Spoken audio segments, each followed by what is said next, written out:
Basi tunamsalimia Jora Mnyaumba, hivi yuko wapi? Bombo. Unamsalimu kwani? Namsalimia. Maamua tu. Sio bora usalimia ukaja nani? Okay, Ijumaa ilikuwa pia ni Malkia wa Nguvu Dodoma. Alright. Tunaongeza malkia wote ambao wameweza kushinda tuzo, lakini pia wale wote ambao waliweza kushiriki kwenye tukio la kihistoria la Malkia wa Nguvu 2025. Kabisa. Lakini sifa zifikie Clouds Media Group, lakini Madam Sheba, bila kumsahau Lilian Masuka na wote timu nzima ambayo ilikuwa Dodoma before na siku ya tukio kuhakikisha kwamba tunawasherehekea Malkia wa Nguvu. Tumerejea sasa kuendelea rasmi na Central, na sasa hivi ndugu zangu ni wasawa Tochi. Tochi inasema nini? Farani, okay? I'm good and just looking at you, una present vizuri, sisi tunafly, sisi watazamaji. Okay. Sawa. Kwa Tochi wanasemaje? Kwenye Tochi ndugu zangu, kama ulivyogusia hapo awali, Chama cha Mapinduzi CCM kimefungua dirisha kwa wanachama wake kutia nia ya kugombea nafasi za ubunge na udiwani katika uchaguzi mkuu wa Tanzania unaotarajiwa kufanyika mwezi Oktoba mwaka huu wa 2025. Baada ya dirisha hilo kufunguliwa, umekuwa ni mkubwa kupindukia mwamko, ambapo wanasiasa na makada kutoka sekta tofauti wameonyesha nia ya kuomba ridhaa ya kuteuliwa na chama kwa wagombea. Tutalizungumza hili hapa kwa ukubwa, lakini pia tutapata nafasi ya kusikia maoni ya wananchi. Pia tutapata makala maalum inayoelezea mchakato huo kwa undani zaidi. Kwa ndugu zangu, karibuni sana. Yale ambayo tulikuwa tunataka tuyagusia kwa awali kuhusiana na fomu zilivyochukuliwa tangu jana, tuyafahamu sasa wakati huu wa Tochi, lakini baadaye tutakuwa na wasaa kuweza Kwani fomu ndo bado hajapata majibu, mwisho lini kuchukua ubunge, udiwani? Kwa vyama kila chama kinatangaza kwa mfano. Na urais Urais wameshatangaza kwamba wao mgombea wao ni mmoja tu kwa Chama cha Mapinduzi. Kwa Chama cha Mapinduzi. Kwa mfano Chauma wao leo wametangaza kutoa fomu kwa wabunge na madiwani. Urais wamesema wataitangaza baadaye. Kwa wengine CCM tayari fomu iko moja CCM, ndio? Kwa Tanzania bara pamoja na Zanzibar. Yes, na fomu ziko mbili maana yake jumla. Moja bara kwa maana ya Tanzania na Zanzibar. Ziko mbili. Kwa hiyo mimi na ushauri wangu kwa watiania. Watiania wapi sasa? Wote. Wa ubunge, udiwani, watiania wote. Wa vyama vyote. Karibu. Kwa mfano sisi wote mnaweza mkachukua fomu, majina yakitoka kule halmashauri kuwa na udi matatu, si ndio? Inategemea kwa viti maalum ubunge. Yes, kwa viti maalum. Kwa mfano Chama cha Mapinduzi CCM kwa utaratibu ambao kwa viti maalum ubunge kwa jimbo yani. Ubunge pia una viti maalum kwa jimbo. Yes, kwa majimbo yanarudi majina matatu. Sasa hata kwa viti maalum nafikiri kwa mwaka wote watarudisha majina. Sasa mimi nilikuwa nasema kwamba unajua siasa ya mwaka huu ni ngumu sana. Kwa sababu gani ni ngumu? Ni ngumu kwa sababu hata network ya wapiga kura ndani ya chama imeongezeka. Sio, umeelewa? Imeongezeka. Na kama kutakuwa na mchakato wowote, kama mtu anaenda ametia nia, ni vyema kuwa na matarajio, lakini si vizuri sana kuishi na matarajio. Sio, umeelewa? Mimi natamani mtiania afanye research yake. Nakubalika? Nafaa? Naweza kuongoza? Alafu ndo ukachukue fomu. Sio, umeelewa?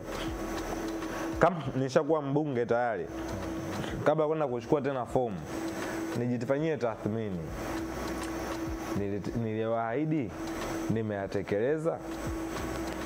Nilisimamia? Nilipambana kwa kiasi gani kutimiza yale ambayo niliahidi? Hayo ni maswali ya msingi sana. Kwa nini? Isije ikawa baada ya uchaguzi ama baada ya process nzima za utiaji nia tukawa na mafukara wengi na watu wenye stress. Siasa ni stress. Very stressful. Cha kwanza ni muda ambao unautumia. Cha pili, rasilimali fedha. Cha tatu ni taji la heshima. Kupoteza huja na maneno na kejeli. Muda, fedha, rasilimali. Kwa hiyo hivi vitu vyote baadaye vina impact kubwa sana kwa mtiania ama kwa mwanasiasa ambaye anaingia kwenye hivyo vinyang'anyiro. Kwa hiyo self evaluation, kujitathmini mwenyewe kabla ya kwenda kugusa fomu yoyote ni kitu cha msingi sana. Hofu yangu mimi, usije ukaja ukaingia madeni, ukayumbisha biashara ama ukatikisa mfuko wako kwa sababu ya kitu ambacho hutoweza kukipata. Kwa hiyo kwa huu mwaka ulivyo, kwa huu uchaguzi ulivyo, na uona ni uchaguzi mgumu sana, ambapo mtu inabidi utazame kabla ya kwenda kushika ile fomu na kutangaza nia. Kwa hiyo mimi nimeiona katika picha hiyo binafsi yangu, katika picha hiyo rasilimali muda, rasilimali fedha na heshima. Watu wabidi watazame kwa jicho pana sana. Sawa sawa. Ali K, tazamo wako kwenye hili? Mchakato wa uchukuaji fomu ukiwa bado unaendelea, yako mengi ambayo tutaendelea kuyashuhudia. Mara kwanza Farani ali 500,000 kwa ubunge, kwa 50 kwa madiwani. Kama ulijipanga na ukawa na nia ya dhati ya kutaka kugombea nafasi katika kipindi cha miaka 5, 500,000 sio kabisa. Tuseme kila mwaka umetunza 100,000. Kama kweli uliamua ukasema mimi ni yangu ya dhati ni hii. Kama uliamua. Lakini kama Aziza ile tunasema eti kila mwezi uliweka kila mwaka uliweka laki. 500,000. Pa ubaoni ya fomu.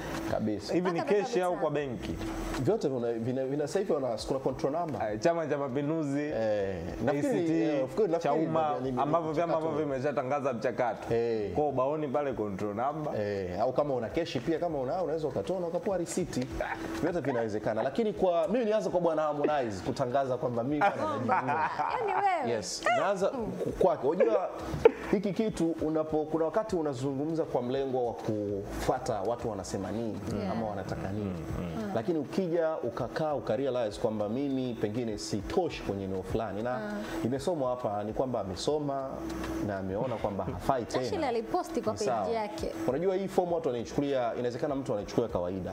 Fomu ya vyama vya siasa ambavyo vimeshatangaza na vingine takriban vyama 18 ambavyo vitaingia kwenye ungo ya kuelekea uchaguzi mkuu.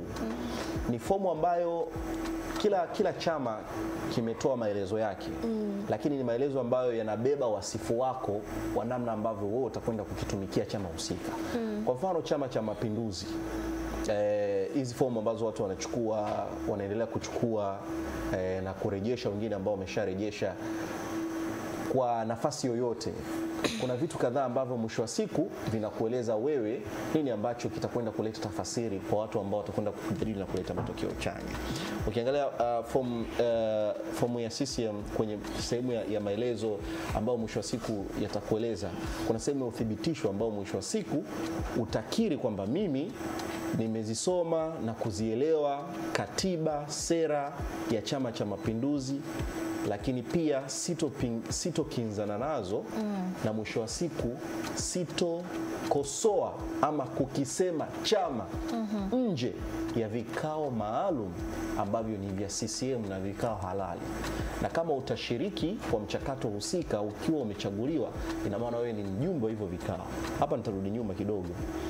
Kwa mfano kwa sekeseke lilotokea lile la Mheshimiwa Gwajima, kwa namna ambavyo limetokea, ukiangalia kwa taratibu na sheria na sera za Chama cha Mapinduzi, ni kosa kubwa sana kwa mwanachama ambaye ana nafasi kama ya ubunge, udiwani, ama ni mjumbe ambaye anaingia kwenye vikao halali vya chama kuzungumza ama kuongea vitu ambavyo vyovyote vile. Lakini kama una nafasi ya ujumbe wa ndani ya Chama cha Mapinduzi na ni mwanachama halali, unayo nafasi ya kuzungumza hivyo vitu ndani ya chama. Ukizungumza nje ya chama, ina maana umekiuka ule muongozo ambao uliingia ndani. Ni wapi yani? Ndani ya chama. Nje ni wapi na ndani? Yani ndani ya chama kuna vikao halali ambavyo vipo. Na wewe unakuwa ni mjumbe wa hivyo vikao. Kwa mfano hapa Klaus, kufanya kazi hapa Klaus Kwa kuingia mkataba hapa, Farhani wewe ni mjumbe wa vikao vya ndani ya clause. Ina maana kama una vitu ambavyo unataka kuvisema unaona haviendi sawa, unapaswa kuja kuvizungumza ndani ya vikao. Ukizungumza nje ya vikao ambavyo kimsingi ni nje ya utaratibu, ina maana umekiuka ule mkataba ambao wewe umepewa na ulisema kwamba mimi nimekubali. Hivi kila mbunge ni mjumbe au kuna wabunge ambao sio hawaingii kwenye vikao vya sisi? Ni mbunge wanaingia kwenye vikao vya kitaifa. Sio vya kitaifa, kwa sababu hata hivyo vya kitaifa vina level. Kuna kamati kuu, kuna halmashauri kuu, kuna kamati za mikoa za siasa. Kwa hiyo anaweza kaenda kwenye kamati ya siasa mkoa akazungumza huko. Yes, ama kwa mwenyekiti wa CCM wilaya kabisa akazungumza huko. Sio tena kufuate Farhani jamani. Au nje pia ya chama husika. Maana nje ya chama, mfano akienda kwenye media labda akazungumza huko. Sasa kwenye hii fomu ambayo watu wanaichukua sasa hivi, hayo maelezo yametolewa, na ukikubali kutia saini na kuirejesha, na maana umekubaliana na hizo taratibu ambazo mwisho wa siku ukienda kinyume nacho lazima utaratibu mwingine utafuata. Kwa hayo maelezo yapo kwa mujibu wa katiba yao pia. Kwa mujibu wa katiba yao na ndani ya fomu yameelezwa. Kwa wametohoa kwenye katiba, wameweka pale kwenye fomu pia mtu asome aelewe. Maandishi yote ambayo yanaandikwa na ukakubaliana nao kwa kuweka saini, ina maana huo ni mkataba ulioingia nao makubaliano. Kwa hiyo utakiwa kukosoa nje ya chama, ndani ndicho kilichoandikwa. Ina maana umekikubali. Sasa sio tena maswali ya kuja kuoji. Umekiandika na umekikubali, umesaini. Sawa. Na hivyo vikao pia vina process ambayo vinaweza vikaleta majibu. Kwa mfano wapo viongozi kadhaa ambao mwisho wa siku wamekuja kueleza kwamba mimi kupitia mchakato wa ndani ya chama kwa wale ambao niliona hayakuwa yanafaa, nimeeleza haya, yamefanyiwa kazi haya, matokeo yake ni haya. Nje utaratibu hapo, ina maana umevunja utaratibu. Sasa kwa mfano kuna wengine wanasema mbunge wetu hapa naongei chochote, labda mtu anaona ngoja niongee kwa nisikie. Sasa mbunge anaongea kwenye bunge. Kama kuna vitu ambavyo vinahusu chama vitaenda kwenye chama. Sawa, na ndio maana pale unaweza kuweka sahihi au usiweke kama kubaliana. Sasa mimi mzee wa jambo nataka anisaidie kitu kimoja. Nimemwelewa vizuri. Na swali langu kuna swali langu nimemwelewa. Yaani swali langu mzee wa jambo ni kwamba vitu vinatakiwa vikubalike ndani ya chama, si ndio? Tukosoane ndani ya chama. Tumeenda bungeni. Hapa mimi ni mbunge wa CCM Kilombero. Chama changu ni CCM, mimi ni mbunge wa jimbo la Kilombero. Jimbo la Central. Bungeni pale Kilombero tu. Bungeni pale nikaja nikasema kwa baada kiukweli ile barabara ile pale na pale tulishawaambia, tushaongea sana kuhusu hii barabara. Naona tusikilizane. Kuna vitu viwili. Sasa kuna vitu viwili Farhani. Kuna mambo ya chama. Maana ni serikali ambayo ni ya chama cha Kuna mambo ya chama na kuna mambo yanayohusu serikali. Ambayo serikali ni ya chama gani? Kabisa. Serikali ni ya chama cha CCM. Unapozungumzia swala la barabara kuhusiana na mchakato wa masuala ya barabara, wewe kama mbunge of course ni kitu ambacho ama ni ajenda ambayo unatakiwa ni iseme. Uwezekano ikawa fulani ana uwezo wa kuifanyia kazi ambaye ni waziri na anapatikana pale inabidi uiseme. Lakini kuna vitu vingine ambavyo viko very sensitive. Si kitu cha kawaida cha kujadili paruanja mtu akapata nafasi ya kuweza haya ndugu atiania maana yake. Yes. Ndugu atiania Central. Pia kuna swala la siri na vitu vingine. Sijamaliza Ziza. Unajua hujamaliza lakini sasa tatizo tunaweza tukaiacha hiyo makala tunaweza tuacha tu. Ukimkabia yani atakuwa ngoja amalizie. Kumaliza. Ngoja amalizie. Hadi karibu. Hiyo makala tunaweza tukaiacha Maliza na tutaenda kwenye makala. Na usimkabie juu. Mwacha ongee. Mimi kuna kitu alikizungumza ambacho kimenifungua kichwa. Kwa hiyo nikasema kwa niaba ya mtazamaji pia. Kwa niaba ya kutosema umenendo nikajue. Ndio maana amenitofautishia kwamba ni serikali ya Chama cha Mapinduzi, lakini kuna vitu ambavyo huwezi kuvizungumza. Sasa ili tusiendelee kupoteza muda, twende umalizie point. Mimi cha kumalizia kwenye huu mtu ambao unaendelea sasa hivi. Kwa mfano imetajwa orodha ya idadi orodha idadi ya wajumbe ambao kimsingi mchakato wa uchaguzi unaanzia ndani. Utakuwa ni sehemu ya mtanange ambao kimsingi hapo ndo vitaumana. Kwa mfano Dar es Salaam ina kata 102. Kama kwenye kila kata ukianza na ubunge wa viti maalum kwa haraka kama kwenye kila kata mjumbe ambaye alikuwa anatakiwa kumpigia kura kwenye mchakato wa ndani ni mwenyekiti na katibu wake kwenye kata moja, watu wawili. Sasa hivi imeongezeka kamati ya utekelezaji ambao kimsingi inaweza ikafika watu 6 kwenye kila kata. So unapiga 6 mara watu 102 ambao hao ni wajumbe. Hiyo ni kwa ngazi ya mbunge wa viti maalum. Ukija kwenye ngazi hiyo ni viti maalum. Hiyo viti maalum. Ukija kwenye jimbo 104 mara 6. 102 mara 6. 102. Mia ngapi? 102 mara 6. Ambao jimbo umpata ngapi? 612. 612. Hiyo kwa hiyo bado haijakamilika. Kuna ngazi ya kamati ya wilaya ya utekelezaji wa siasa ya wilaya. Kwa tuseme kuna 800 fulani wanaweza kufika. Kuna sehemu nyingine ambao wanafika mpaka wajumbe 1000 na. Nimekukataza kumkabia mwenzako juu. Yanataja idadi wabunge sasa hapo wa majimbo. Kwenye jimbo kama wajumbe walikuwa ni maximum wanafika 1000, sasa hivi unaidabu mara 3. 3000 fulani. Unaweza kufika 3000 depends wajumbe. na ukubwa wa jimbo lako.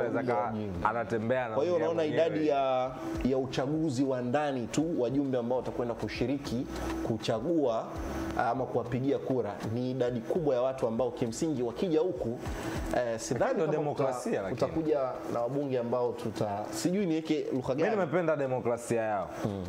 Kamaliza kwanza hali hajamaliza, hali anazungumzia hili swala hadi ukitoboa kwenye hao watu 3000 ukiwa ni mgombea ni jambo kubwa. Tuone kwanza kwa yani, makala alafu tutaona. Umerudi mgombea ndo wewe. Yaani baada ya pecha ya kumpa mtu. Kwa sababu kuna wajumbe hawacheki, hawasemi, hawalia, walalamiki. Yaani wapo tu wanakuangalia.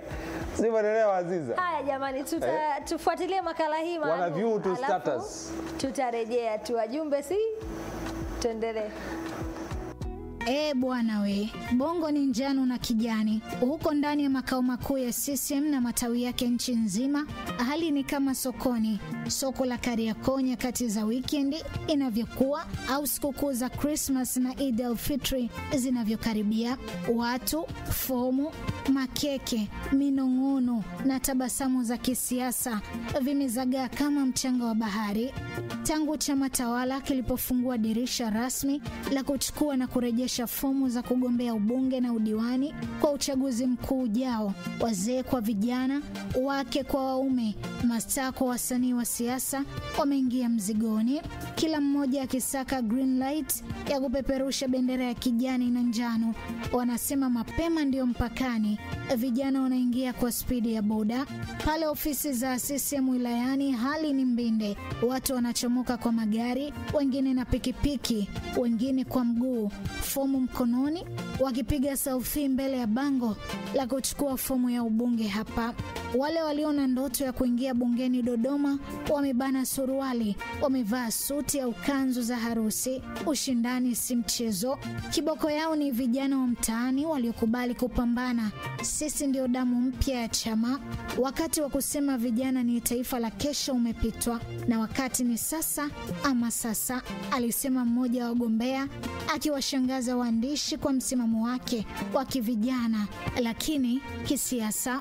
Wabunge wanasema hatuendi nyumbani bila vita, lakini usione mambo rahisi. Wale mastaa wa siasa waliokaa bungeni msimu 3 mfululizo nao hawajalala fofofo. Wanasema si kila anayejua kutwiti anajua kutunga hoja. Wanachukua fomu zao kimya kimya, kisha wanaita waandishi wa habari kwa staili ya old school press conference na maneno matamu.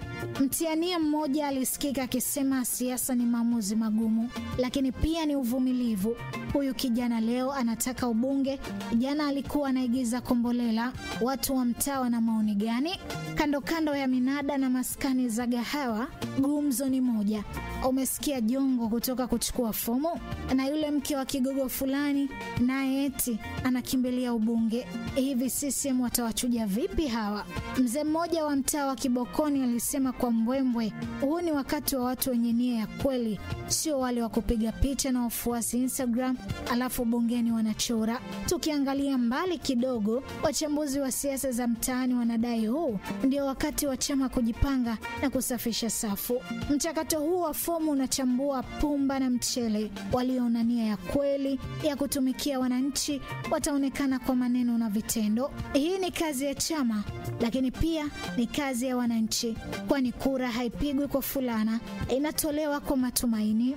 Mchujo bado haujaanza rasmi rasmi, lakini vumbi la fomu limeshaanza kutanda hewani. Macho yote sasa yanatazama vikao vya ndani, kampeni za kimya kimya na kelele za mitaani. Wapo watakaoibuka mashujaa, wapo pia watakaobaki na ndoto mfukoni. Moja tu ni wazi, siasa ya CCM kwa sasa ni kama ngoma ya pwani, inavutia na inachezeka. Harufu ya jasho, vumbi la miguu na midundo ya madude. Mwenye moyo na hatua aingie katikati ya cheze. Jina langu ni Nura Mohamed. Instagram unanipata kwa kuandika official_Nuradhan.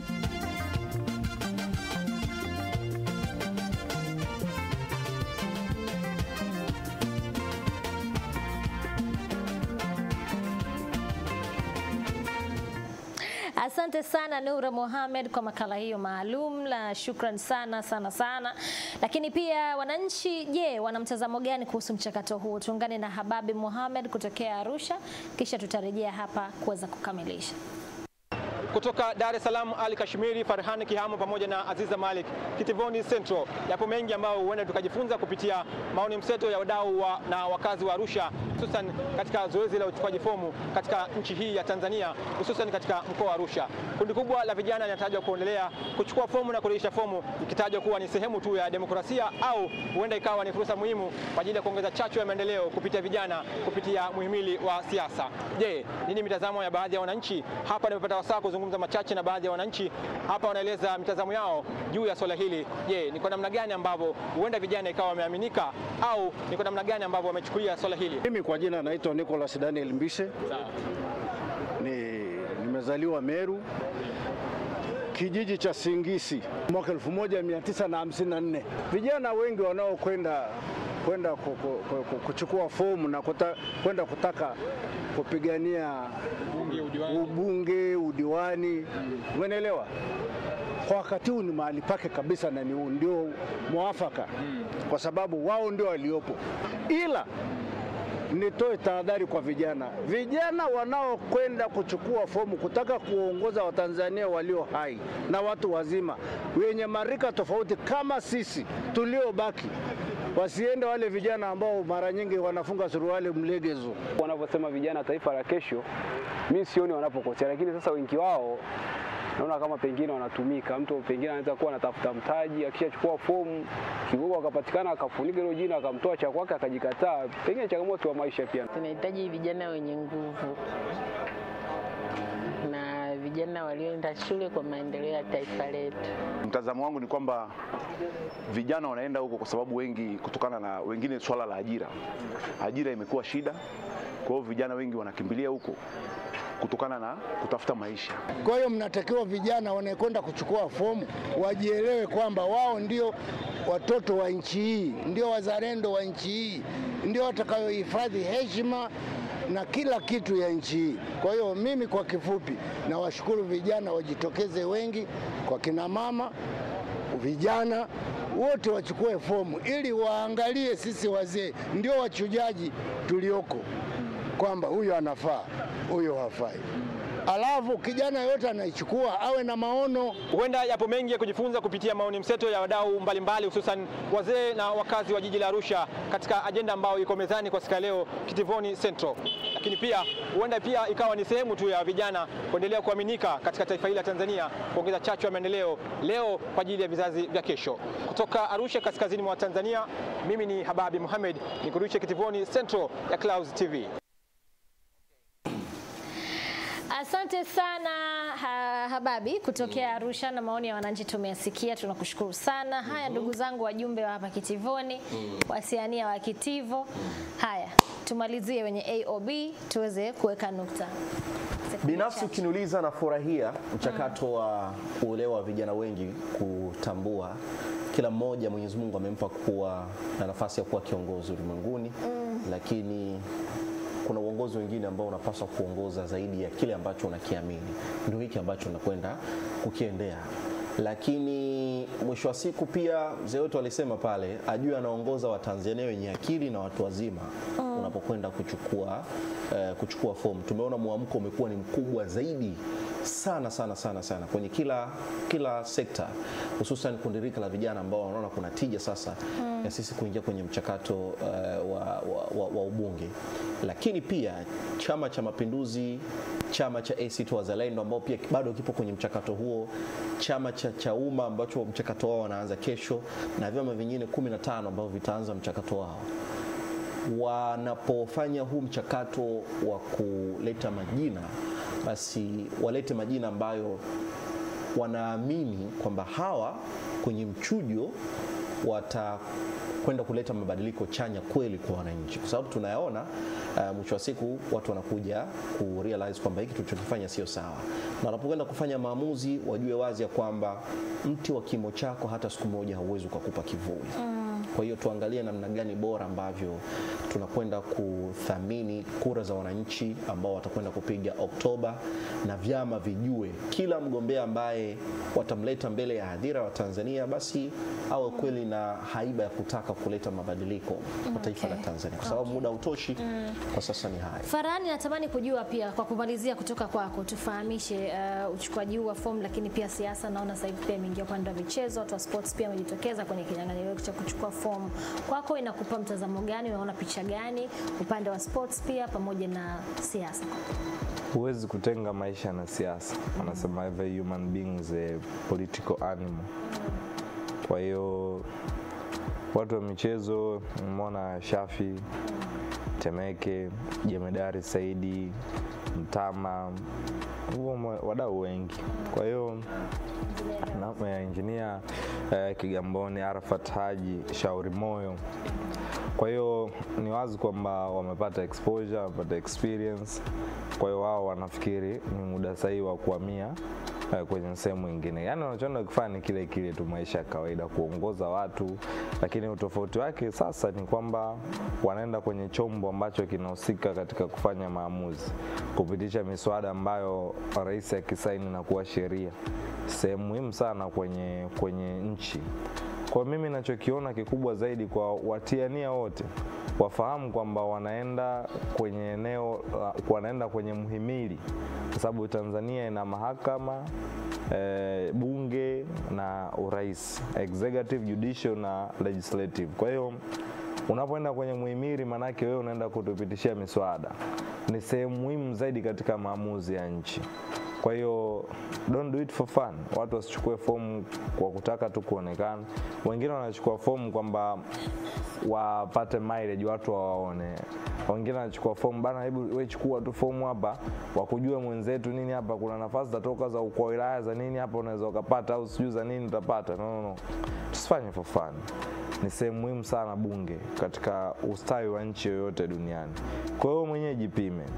Jione kwamba hivi kweli na uwezo wa kwenda kufanya kitu kwa ajili ya taifa langu. Watu wasifanye kwa sababu wanaona tu kuna nafasi ama una umaarufu ambao watu wanaweza kukupigia kura na ukaingia bungeni. Mama usijaribu kuhitaji ndoto zako binafsi kwenye ndoto za Watanzania wengi ambao wanalitazama bunge kama sehemu ya msingi. Kwa hiyo nafikiri tukae hapo, tutazame hapo. Kuna wakati si vibaya kujinyima. Unaweza kuwa na ndoto zako za kuwa bungeni, lakini bunge ni kwa ajili ya ndoto za mamilioni ya Watanzania. Je, uko tayari kuserve ndoto za mamilioni ya Watanzania? Ama unasubiri kwenda kwenye hapana? Ndio, jenga hoja, jipime, uko tayari.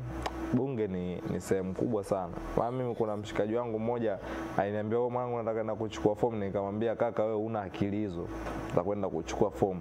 Si hatugombani, lakini nikamshauri mshikaji wangu, nikamwambia, mwanangu akili hizo za kwenda bungeni ukae pale hauna. Usichukue fomu, jipe muda, jitafakari zaidi. Tuanze taratibu. Ukishafika kwenye busara kuchukua fomu, mimi binafsi nitakushauri. Kwa hiyo bunge ni sehemu kubwa sana kwa mustakabali wa nchi lakini nafurahi kama hali alivyozungumza demokrasia, kila mtu ana haki, au sio bana? Haki ya kuchagua na kuchaguliwa. Kwa hiyo huwezi kumzuia mtu, lakini mtu akiniomba ushauri ambaye naona hafai, mimi nitamwambia ndugu yangu, hii akili ya kuwa bungeni una kwa sasa hivi. Lakini kama unafaa, ambaye unafaa, nenda kaitumikie nchi.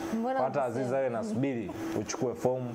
Ali ndugu yangu, ukitangaza mimi nakwambia Ali tunaenda Tanga. Unafikiria kitu ambacho kwenye Tanga mjini bado sijaona bado wakichukua fomu. Tayari wameshachukua. Haya, asanteni. Tanga mjini kuna mbungi pale. Shukrani sana kwa kuungana na sisi Jumatatu ya leo tarehe 30 mwezi wa 6. Tumefunga mwezi wa 6 pamoja. Shukrani. Tanga mjini kuna mbungi pale. Sentro ya leo inaweka nukta kama hivyo. Mimi ni Aziza Malik na nasubiri. Mimi ni Ali Kashmiri, uninapo kuna jambo, tukutane kesho panapo haya. Mimi ni Farhan Kiham na kesho tunaenda kumchukulia fomu Ali Tanga. Ataki astaki laki 5. Sahauni hilo jambo. Naipenda taaluma yangu. Ithibati, naipenda taaluma yangu.